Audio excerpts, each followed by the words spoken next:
So my name is Marianne, and I am presenting this session today with my son, Will.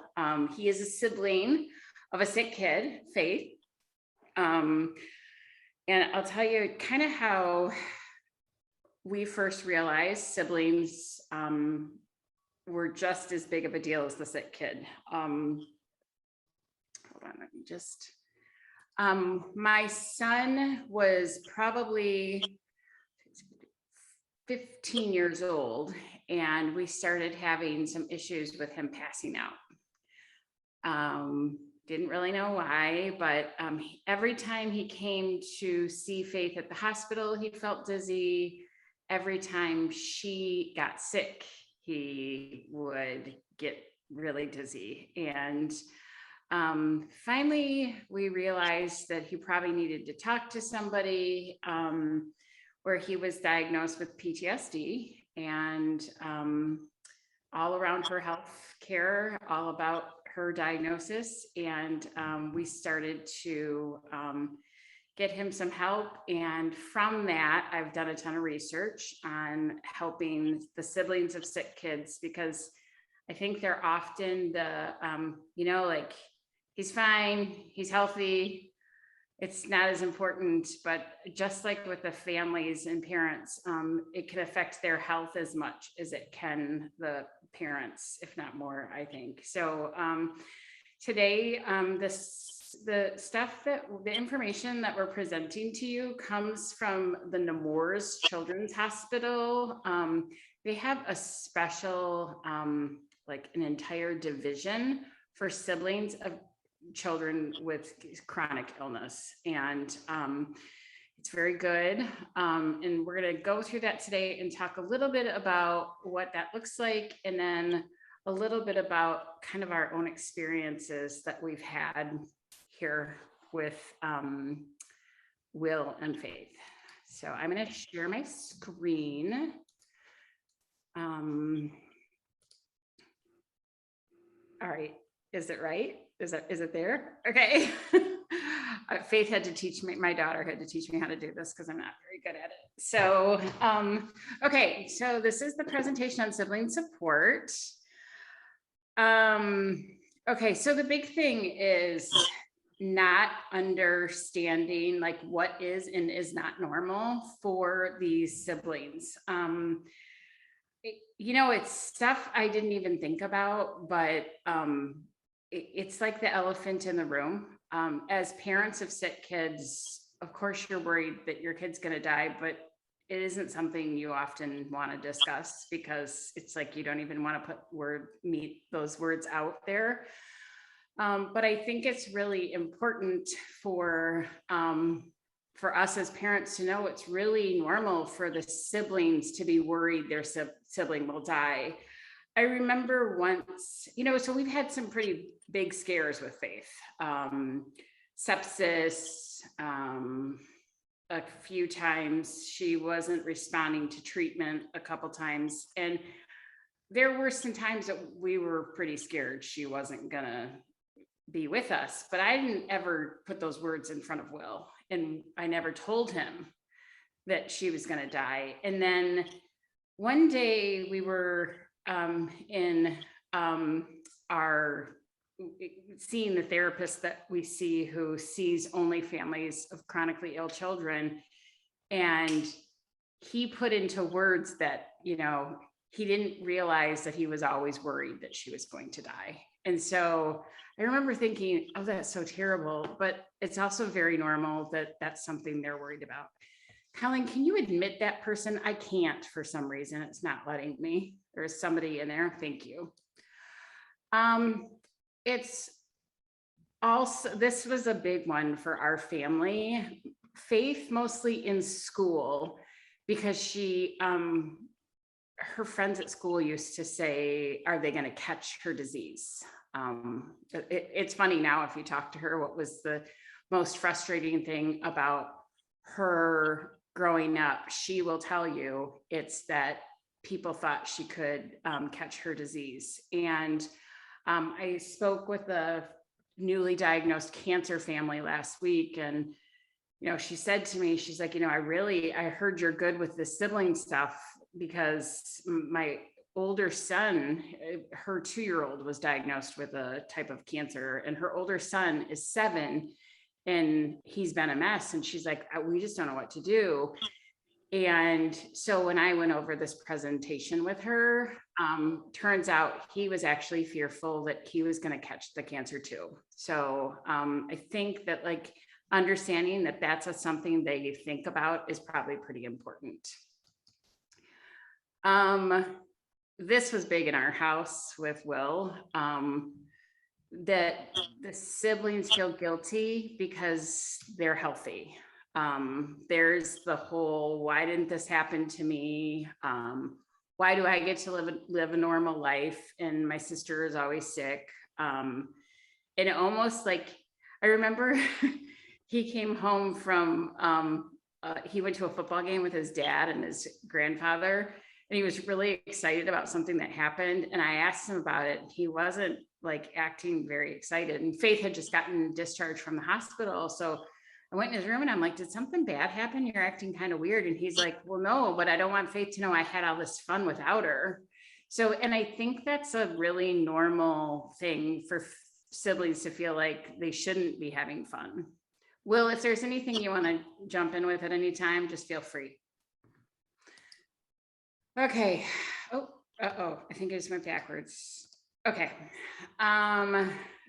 It's normal for the siblings to worry they did something to cause the disease. I don't think this happens so much in our situation, but the support group that Nemours has, I can tell you that a lot of the cancer patients, families, the siblings feel like, oh, well, I gave her some candy that probably is bad for her, or, I mean, they verbalize that, and that was something that really shocked me, but that's something that often happens. This is big, that they're often angry because the parents are devoting most of their time to the sick sibling. I think it's angry, confused, hurt, because they're not the sick ones. And like they feel angry that they're not getting the attention, but then they're sad because they don't want to be angry at the parents because the parents don't really have a choice. So that causes a ton of guilt. So it's normal for siblings to feel neglected, and that they're not as important. And I know that like Will was about to have a birthday and we were in the hospital, and he was like, I just really want you to be home for my birthday, but I'll still love you if you're not. And I remember like him thinking that we weren't going to get to celebrate holidays. We ended up being in the hospital for a lot of holidays. So, but that worry is a big deal. A lot of times, none of this stuff gets put into words for families. And so what happens is these kids, like Will, I don't even know how many years, 6 years, had all of this inside of him because we didn't really talk about it, because he just pretended like he was okay until like all of these emotions started to manifest in him not feeling well and passing out. So this is a big, like, I'm constantly asking Will to do stuff for me, 100%. Even now, I say, Will, can you do this? Can you do that? So there is, he's laughing. I never ask Faith for anything. Like you resent the kid that never has to do chores. You resent the fact that you're always the one that has to go out and so Will's going to move out next year. He's going to college, and he brought me my briefcase from my car. I don't like to carry it in because it hurts my shoulder. And he said, what are you going to do when I go to college? Who's going to go out and get your briefcase? He's like, Faith can't carry this thing. So it's, like, even then he was teasing me, but it's almost like I have 2 different sets of standards, one for Will and one for Faith. In resenting the fact that the family has less money to spend because of the sick kid, I know in our situation, like this has been a super, super like sensitive subject. And I think that, I don't know, for many reasons, money is always a big deal, but, I think it's hard to not look at the lifestyle changes and be sad that that's the case. And then you think, oh, well, think of all the money we'd have if we didn't have a sick kid. And it's natural to think like that. And it's natural for siblings to think like that.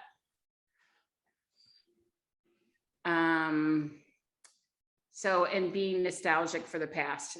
I think it's my biggest thing. I constantly think about when things were easier and when we weren't worried about sickness or illness or having to pack 4 different bags full of medical supplies to go on a trip. This one made Faith laugh really hard, and I don't know why, but feeling residual guilt for being mean to the sibling in the past. Like, I don't even understand why this is something that made her laugh, but I think that whenever she's really sick, it's really hard to not think of anything that's ever gone wrong in the relationship. Like, last summer she was septic and she was in septic shock, and I know she's laying there and I'm trying not to pass out, and I was thinking, did I let Will needed to care. She couldn't make it to the car. And I was like, did I let Will say goodbye to her? Did Will get, like, the whole time I just kept thinking, I don't know if I let Will say goodbye to her. I was in such a rush to get her to the hospital. I'm not even sure I let him say goodbye. So, like, there's all of that residual guilt that we as parents have. And, siblings have just as strong of relationships with these kids. So it's hard on them as well.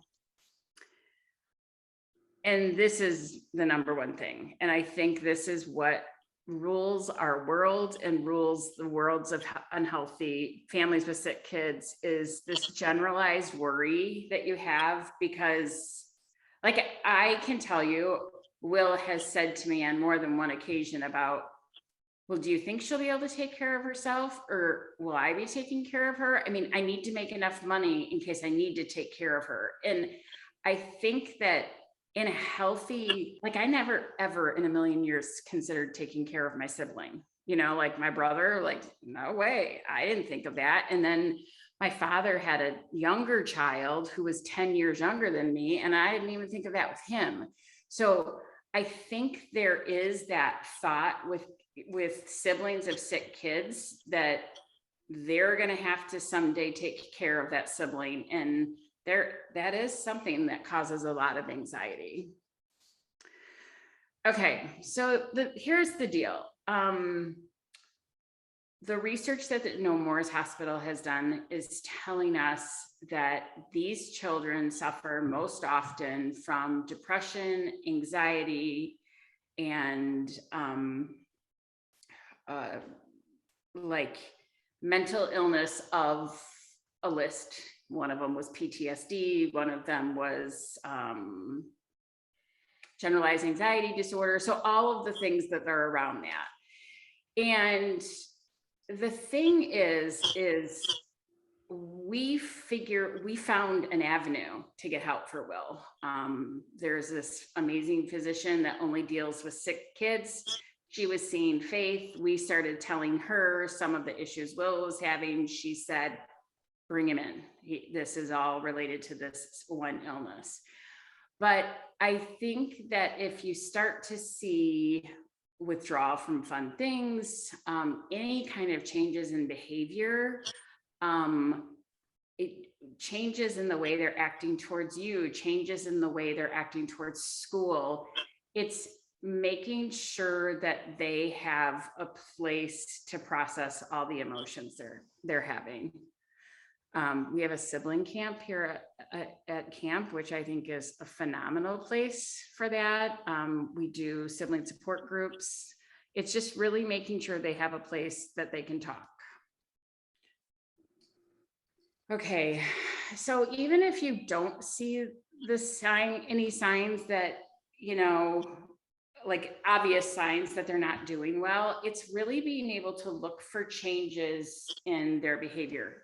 For instance, My son all of a sudden developed this severe aversion to vomit.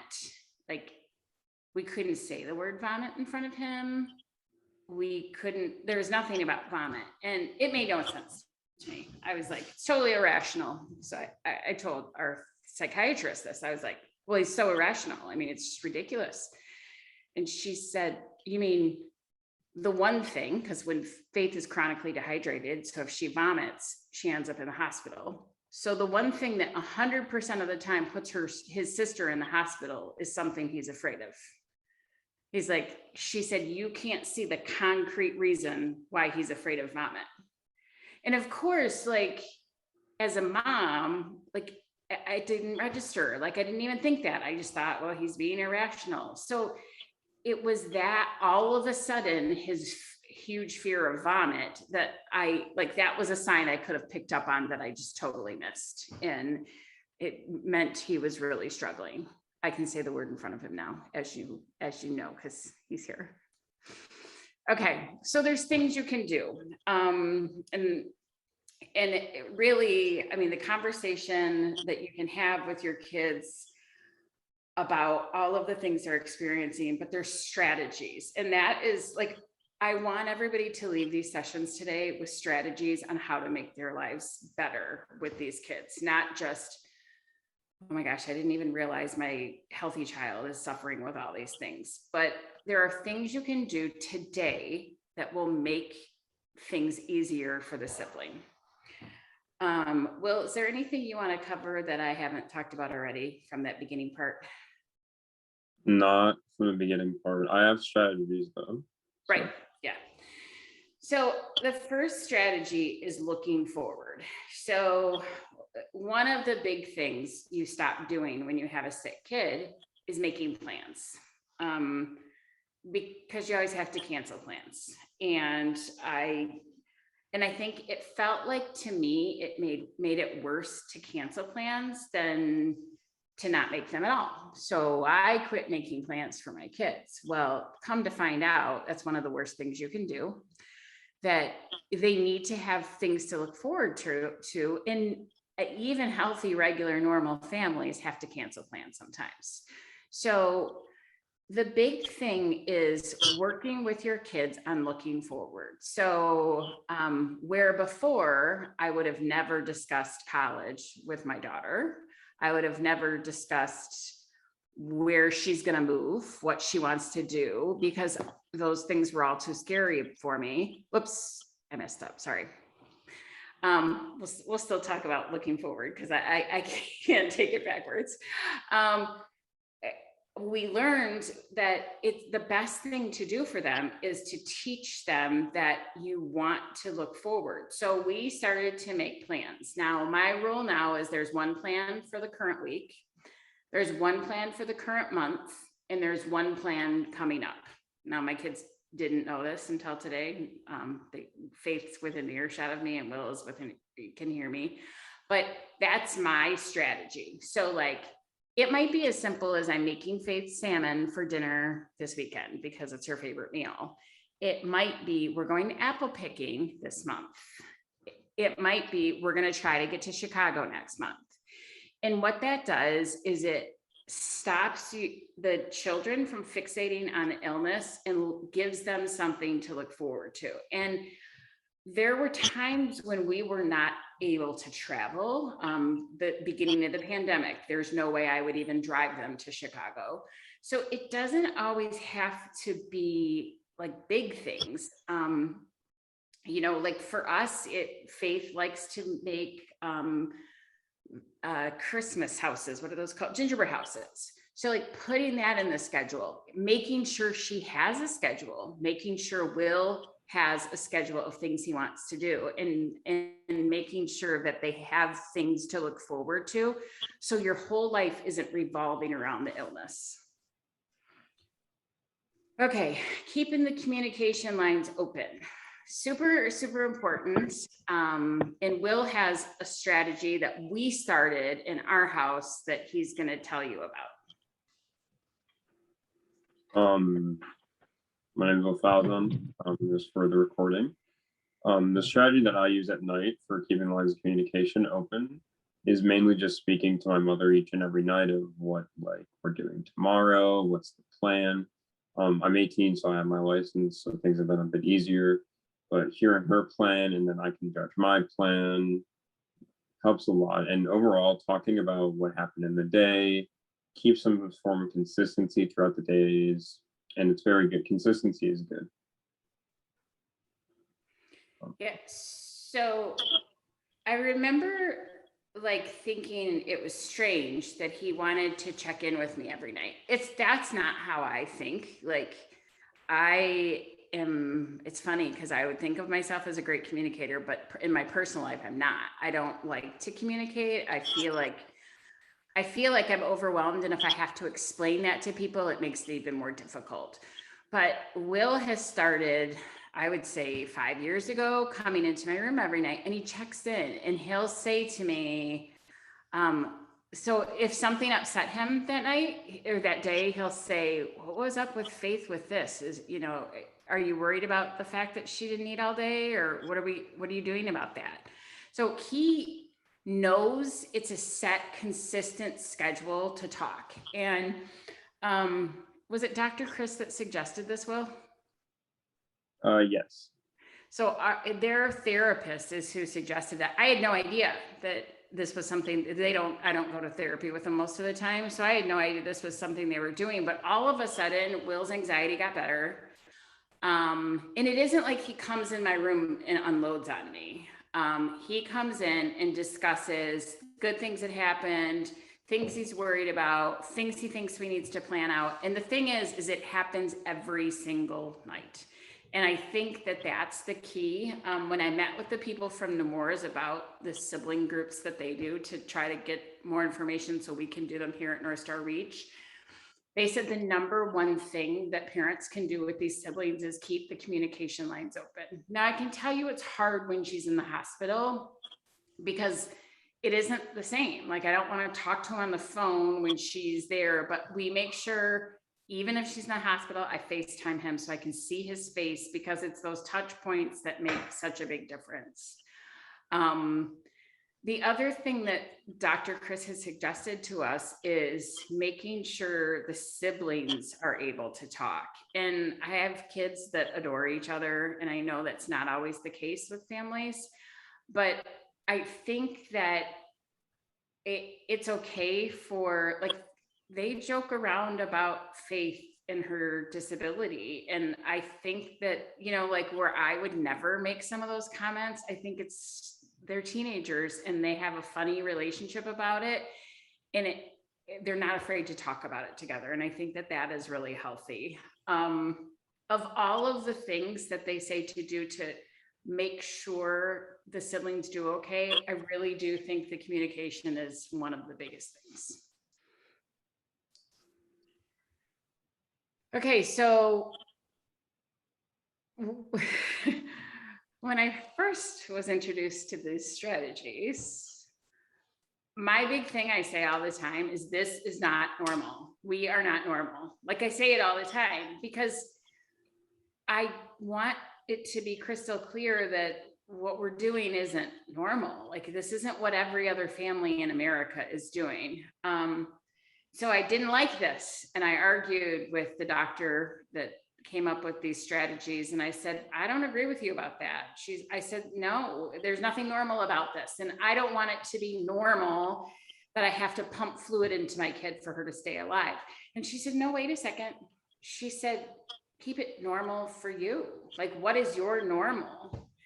And it's interesting because when you change your mindset that this isn't normal, but you know what, when I listened to the speakers this morning talk about what their normal is, our normals are pretty similar, and it is our normal. So making sure that we do normal things in the midst of everything that's blowing up. Now, I don't mean what's normal for your family that's healthy. I mean, what's normal for our family that's sick. I am not going to take my kids into a restaurant right now because for us, that's not normal.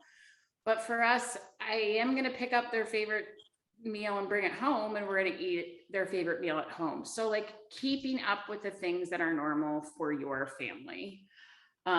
So what the strategy is, what her explanation was, you want to give them a sense of normalcy because nothing feels normal to them. So you need to make sure it's their normal. And I think that was where it really made sense. Will, do you have anything on that thing? No, not really. Okay. It's good. All right. You go ahead. Sorry. Say yes to help. Yep. So I've been in therapy with Dr. Chris, from University of Michigan for 5 or 6 years at this point. Is probably the best thing I've done for myself mentally, physically, just in every single way. Over the past 6 years, I've developed massively with schoolwork, keeping it more serious, being able to handle my stress levels very well.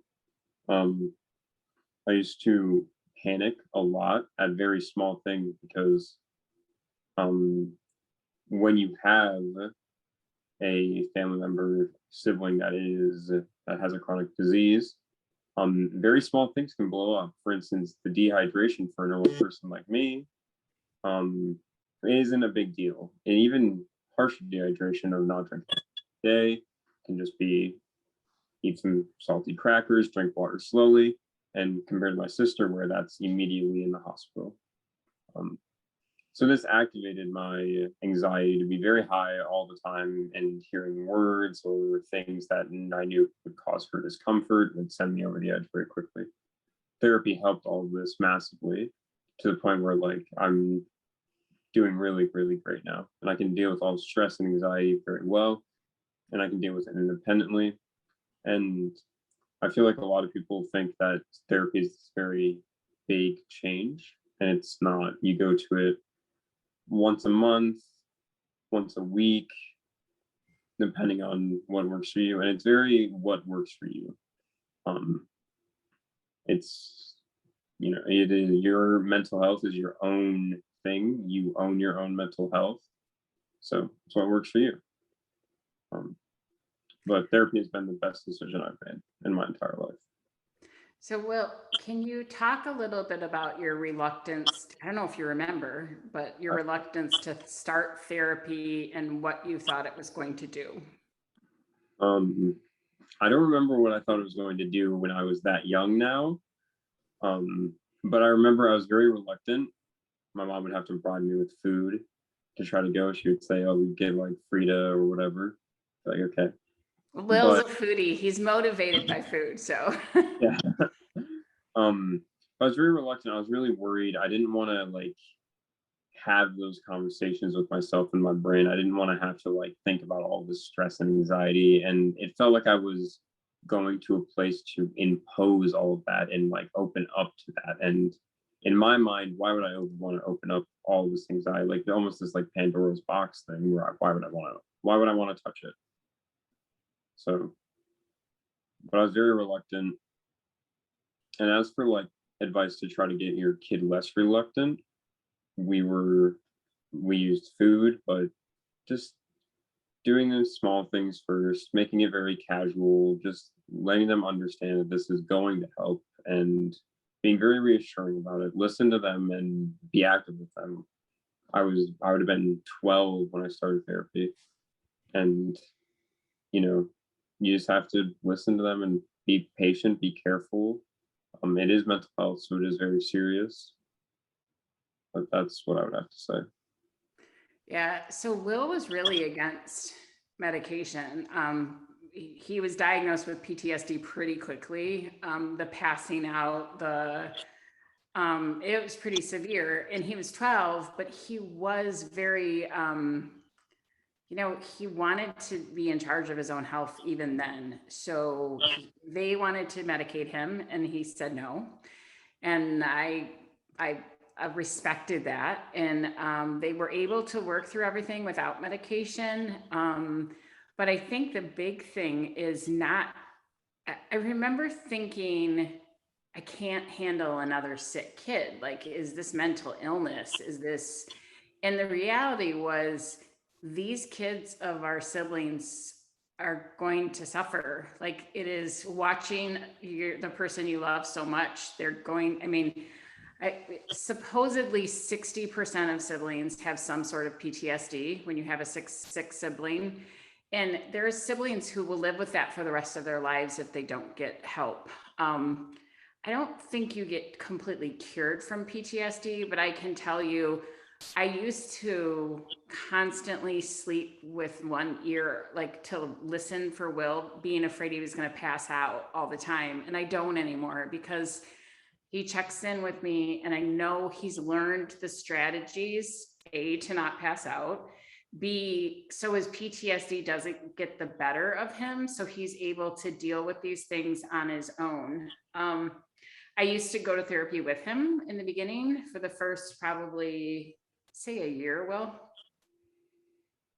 And Yeah. then, yeah. And then, you know, it got to the point where he didn't need me there. And that's fabulous because as a mom of a sick kid, like, it's nice to know I've got backup support with him and there's somebody else that's got an ear to him and that is giving him support with his sister's illness, because I can't be it all, you know, like I can't do it all for him. So that's really helpful.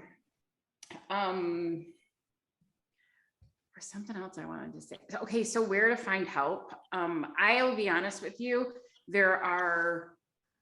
every hospital has resources. Now, I don't know that they're all great. I don't know that they all specialize in sibling support. I can tell you, when I looked for medical references for this presentation, because I really wanted to make sure this wasn't just Will and I using our expertise. I wanted to make sure that this was all medically backed. The Morris Children's Hospital was the only one I could find that had enough like backing for like scientific research.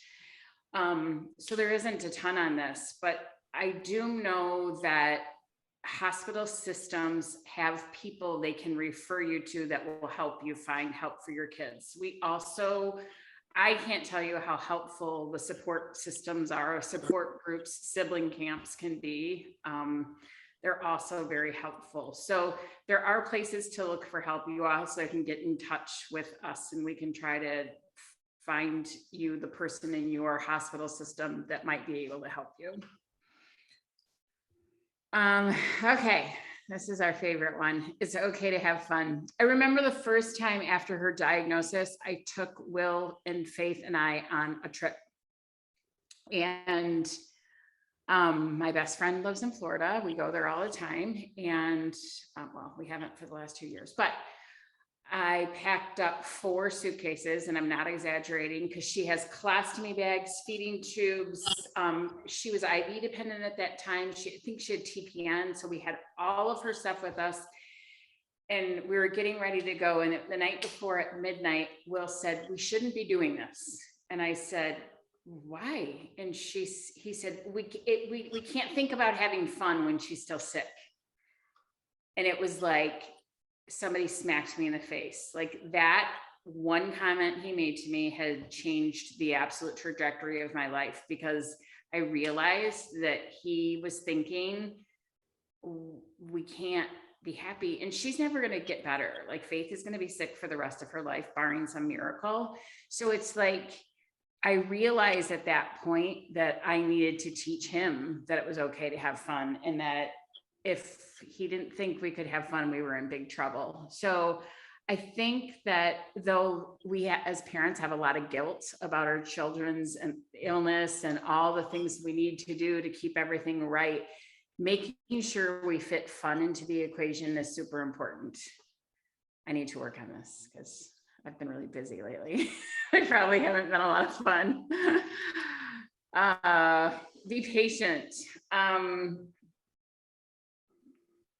It was hard, honestly. Like, I'm not gonna lie, when Will was passing out, like, you know, he's like my sweet kid. He would do anything for anybody, but it is hard to be patient when you have another child suffering in a different way. And I think the big thing is understanding that I'm not sure much, like, having a sibling have a serious illness is, you know, it's tragic, it's life-changing, and I'm not sure there's much more trauma. You know, that's a lot of what we learn about is our families have dealt with all this trauma. But you know, we think of it as the parents, like we're going through this trauma and the sick kid is going through this trauma, but this sibling has had just as much trauma as these sick kids, and maybe more. I know that's crazy, but like I think about, like, my son lived with my mother for the first, like, I don't know, 6 years of her diagnosis. We were always in the hospital, and that is traumatic, to be separated from your family. So the number one thing, in my opinion, is like, be patient with yourself, be patient with the kid, understand that this isn't easy on anybody, and patience makes a huge difference. Okay, this made my daughter laugh.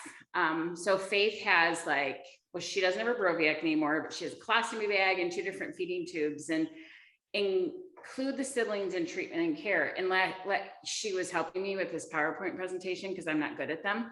And she laughed when I read this to her from my notes, and she's like, Will's going to help me with my colostomy bag. And I'm like, are you kidding me? Like, he has helped so much with your care. And it's funny because you don't think about it, but I mean, when something goes wrong with her and I need to keep her calm, I call him into the room because he's amazing at keeping her calm. And I remember for a while asking his therapist, is it a mistake that he helps me with her care? And she's like, oh no, you definitely want to do that. And keeping her like distracted, keeping her like paying attention to other things. It's funny because I was not all about involving him in the treatment because I kind of thought, I don't know that that's healthy. But then it got to the point where I had a hard time carrying her and he could lift her if he needed to. And that it like happened out of necessity. And it turned out it was actually a really healthy thing for both of them. I also think it's healthy that they see that the treatment is not as hard as you think it is. And like I would totally, yeah, I mean, Will, I was going to teach you how to do her fluids once or something. I don't remember. There was some, yeah. And I think showing them that it's not, you know, like he pictures me shooting stuff into her heart and he's like thinking like, oh my gosh, this is such a big deal. But like when they see you actually shoot stuff into her heart, it doesn't seem so scary. So involving them in the treatment. Okay. How's that for like literally almost exactly on time? I kept watching my watch. So I don't know if I can't see the chat. Colleen, can you read if there's any questions in the chat? Does anyone have any questions? Nothing in the chat right now, Marianne. Okay. I have a question whenever you guys are ready. Okay. This is Kelly again. I haven't got to meet you yet in person, Marianne. So Will, I am a big supporter of camp and have volunteered at camp, and I also work in medicine as a physician assistant in neurosurgery in Akron. So my question is a little bit more maybe from the medical perspective. So thinking back to maybe when you were a little bit younger, do you feel like I forget to mom what hospital you guys were at, if you were at Mott or where you were, but what do you feel like your sister's healthcare team and support team did for you, if anything? And like, if they didn't do enough, what do you feel like they should have done or could have done better? Sort of thoughts on that. There's 2 doctors that I remember very, very well, Dr. Teitelbaum and Dr. Newman, I think. I think so. And they were great. They were very calming people. They were very nice and they're very reassuring. And that's a big thing. especially when you're younger, you see someone in a lab coat in a big, nice hospital, you trust them, you know? And it was reinforced by these people saved my sister's life. So just reassurance whenever you see the kid, like your sister did, and even things like your sister did great in the surgery, all this stuff is very nice because, you know, I would go home and think like, I'm glad she did good in the surgery. I wasn't like, I'm glad she wasn't like freaking out in the surgery. But for at least younger people, words of reassurance is a really great thing. You know, one thing Dr. Teitelbaum did, he was like the MVP of Mott Hospital before he actually passed away from a brain tumor. He recorded my daughter singing in the OR and sent that to Will. I don't know if Will remembers that, but they were removing her entire colon and she was like, we're going bowling with my colon, we're removing my colon. So he recorded her on the OR table, sent it to me and said, hey, why don't you send that along to her brother? So, because it was supposed to be like a 6-hour, really serious surgery. And like that kind of stuff was like difference making. That was the best video, by the way. So that's a great question. Cool. Good Yeah. question. I know that our, you know, our child life specialists try really hard to, you know, do family support, especially for our patients that are in, you know, the intensive care unit. But, you know, for a lot of our kids with brain tumors, you know, our HEMOC support staff does some stuff that I know of. I don't work in that department, so I don't know everything.